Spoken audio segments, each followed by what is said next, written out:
আমাকে বিশ্বাস করবেন যদি আমি বলি 1400 বছর পুরানো কোরআনে গাণিতিক বিষয়গুলো অত্যন্ত নিখুঁত ও সুনিপুণভাবে উল্লেখ করা আছে যে আধুনিক বিজ্ঞান পুরো বিশ্ব হয়ে গেছে। তারই একটা বিষয় হচ্ছে কোড-19 বা সংখ্যা 19। এই বিষয়টা নিয়ে সর্বপ্রথম গবেষণা করেন মিশরীয় বিজ্ঞানী ডক্টর রশিদ খলিফা।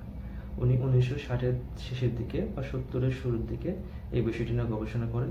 তখনকার দিনে IBM-এর যে কম্পিউটার ছিল সেই কম্পিউটারে উনি এই কোরআনের যে সমস্ত তথ্য ছিল সেই তথ্যগুলো ইনপুট দেওয়া শুরু করেন। তখনকার দিনে কম্পিউটার ছিল বিশাল বড় বড় একটা বিল্ডিংয়ের মতো, আমাদের মতো এখনকার সময়ে ছোট কম্পিউটার বা ল্যাপটপের মতো এত ছোট ছিল না। তো তখনকার দিনে সমস্ত ইনফরমেশনগুলো ম্যানুয়ালি ইনপুট দিতে হতো। তো এখনকার দিনের মতো এত কপি পেস্ট করা যেত না। তো এখনকার দিনে যে কাজটা করতে 1 মিনিট সময় লাগতো, তখনকার দিনে সেই কাজটা করতে কয়েক মাস সময় লাগতো। তো পুরো কাজটা কমপ্লিট করতে ওনার কয়েক বছর সময় লেগে গেছে। তো বুঝতে পারতেছেন যে উনি কী পরিমাণ মেহনত করে কাজগুলো করেছিলেন। তো উনি সমস্ত ইনফরমেশনগুলো কম্পিউটারে আপডেট করার পরে একটা বিস্ময়কর জিনিস উপলব্ধি করতে পারেন, যেটা গত 1400 বছর যাবৎ আমাদের কাছে ছিল অজানা। সেই সংখ্যাটা কি ছিল? সেই সংখ্যাটি ছিল হচ্ছে 19।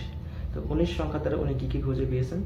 প্রথমত যে জিনিসটা পাওয়া গেছে সেটা হচ্ছে যে পবিত্র কোরআনে সূরা সংখ্যা ছিল হচ্ছে 114টা, যেটা হচ্ছে 19 দ্বারা বিভাজ্য। তো এটা আহামরি কোনো কিছু মনে নাও হতে পারে। এরপরে যে বিষয়গুলো আসছে সেটা হচ্ছে যে পবিত্র কোরআনে সর্বপ্রথম যে সূরাটা নাজিল হয়েছিল সূরা আলাক, সেই আলাকের আয়াত সংখ্যা হচ্ছে 19টি। এটাও যদি মনে করেন যে আহামরি ওরকম কোনো কিছু না, তাহলে পরে ধাপে আসি। এরপরে যেটা পাওয়া গেছে সেটা হচ্ছে পবিত্র কোরআনে প্রফেট বা নবী সংখ্যাটা আসছে 57 বার, সেটাও 19 দ্বারা বিভাজ্য। এরপরে পবিত্র কোরআনে আল্লাহ শব্দটি আসছে 2698 বার, সেটাও 19 দ্বারা বিভাজ্য। এরপরে যদি আসি সেটা হচ্ছে পবিত্র কোরআন প্রত্যেকটা সূরার আগে বিসমিল্লাহির রহমানির রহিম উল্লেখ আছে, সূরা তওবা ব্যতীত। এই বিসমিল্লাহির রহমানির রহিম এই শব্দটিতে অক্ষর আছে 19টি। তো এই বিষয় নিয়ে গবেষণা করেছেন ডক্টর গ্যারি মিলার। উনি একজন খ্রিস্টান মিশনারি ছিল। তো এই বিষয়টা নিয়ে উনি গবেষণা করতে গিয়ে শেষ পর্যন্ত উনি ইসলাম ধর্ম গ্রহণ করেন, মুসলিম হয়েছিলেন। তো এরপরে যে বিষয়টা আসে সেটা হচ্ছে যে পবিত্র কোরআনে 29টা সূরা আছে যেগুলো স্পেশাল সূরা। স্পেশাল কেন?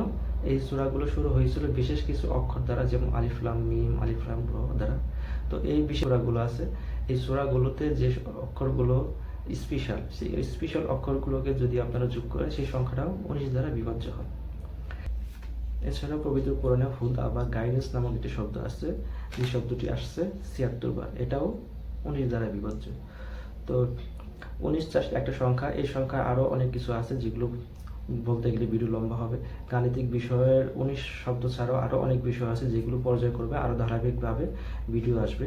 তো আপনারা সেই পর্যন্ত পাশে থাকুন। ধন্যবাদ সবাইকে।